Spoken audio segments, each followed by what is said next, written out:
Hi, Madeline. Hi, Evan. What is your position here at the shelter? I am the manager of the Transitional Housing and Emergency Shelter Program. And you've been an employee at YouthLink since before we opened the shelter. Yes. Okay.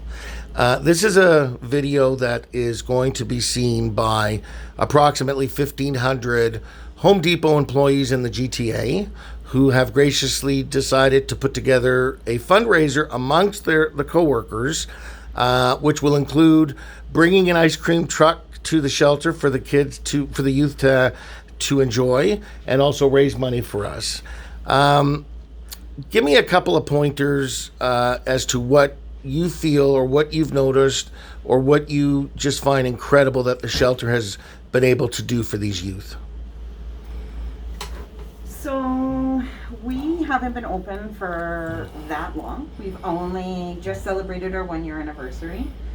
But since that time, we have seen a lot of positive impact. So, one of the big challenges that we have had most recently is having to remain open and provide ongoing support during a pandemic, right? And with that, our staff team and the youth have done incredibly well at making sure that we've remained a COVID-free space.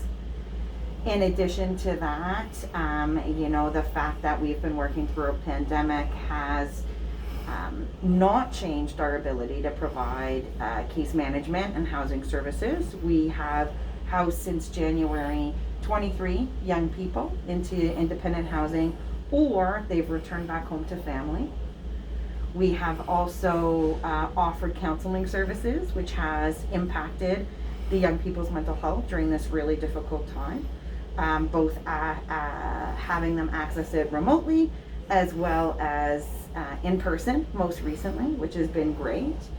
And the young people have continued to access education to the best of their ability as well. So, within the past year, I would say we've seen about 29 to 35 young people return back to school, which is incredible considering a lot of young people are transferring here with, not a lot of support and, not necessarily attached to education or employment. So it really demonstrates the resiliency of the young people and, the contributions of the staff to ensure that these services are being offered and maintained. So if I want to cherry pick 3 points out of what you've just said, just correct me if I'm wrong.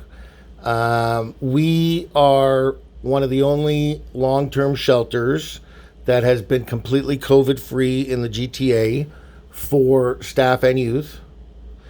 Number 2, 23 youth who were homeless came to YouthLink, had counseling and support, and have transitioned into their own permanent housing. Mm-hmm. And somewhere around 30 youth who were homeless and came into this facility went back to school. Yes. You've done a great job. You and your team have done an amazing job. Thank you so much for your time. No problem. Bye-bye.